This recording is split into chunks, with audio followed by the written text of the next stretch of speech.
No corazón da comarca da Limia, agochada entre a terra fértil e a memoria viva, está As Lamas, pequena parroquia de longa tradición que garda no seu ventre unha das expresións máis fermosas da devoción popular galega.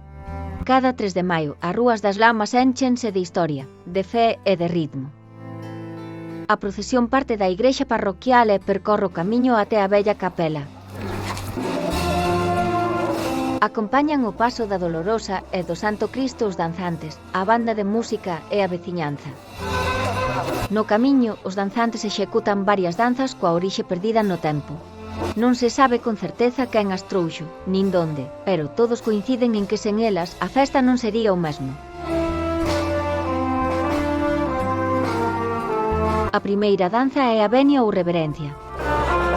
Os danzantes avanzan hacia a imaxe de Cristo para realizar a reverencia apoiando o xeonllo dereito no chan e retrocedendo logo sen deixar de mirar para a imaxe.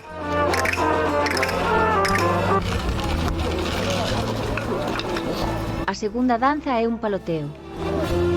Os danzantes, un pau en cada man, colócanse fronte á súa parella e avanzan ao mesmo tempo que realizan o paloteo. Cruzarán os paus alternativamente coa parella de enfronte e co compañeiro do lado xirando sobre si mesmos. Para o baile do trenzado empregas un longo pau que leva suxeitas ao seu extremo superior 8 fitas de vivas cores, unha por cada danzante.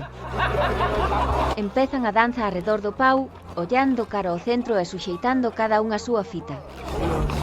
Xirarán sobre si mesmos e empezarán a danzar arredor do pau entrecruzándose cos compañeiros que se atopan polo camiño ata efectuar un número de 3 ou 4 voltas completas.